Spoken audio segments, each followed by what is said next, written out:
Breaking tonight, the U.S. unleashing another massive show of force in the Middle East, launching sweeping airstrikes across Syria in a deadly message to ISIS. Attack Americans, and there will be consequences. The Pentagon today confirming Operation Hawkeye Strike, ordered by President Trump after a deadly ISIS ambush last month killed 2 U.S. service members and an American interpreter.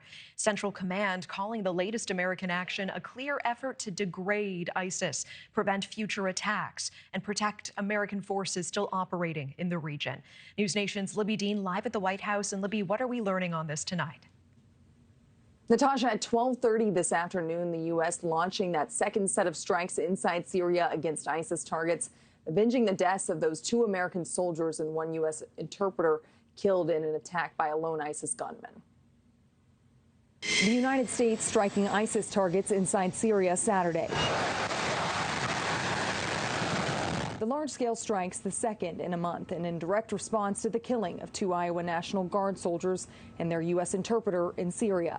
That attack by a lone ISIS gunman, according to U.S. officials, and the president vowing retaliation, launching Operation Hawkeye Strike. I can tell you in Syria, there will be a lot of damage done to the people that did it.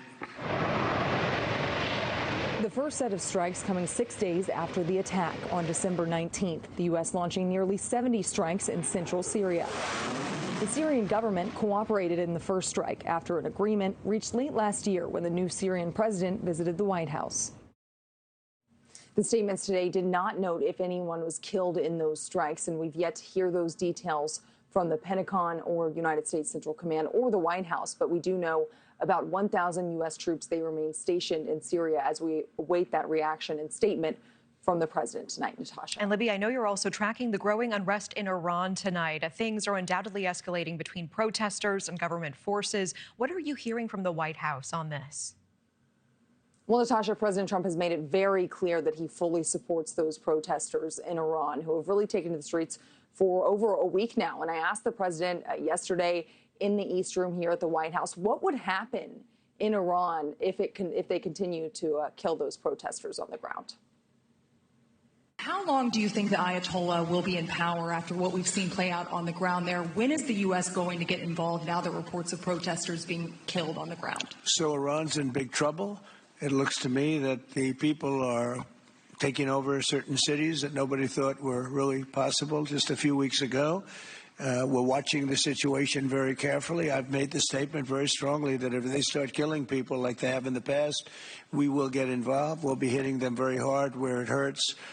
And that doesn't mean boots on the ground, but it means hitting them very, very hard where it hurts.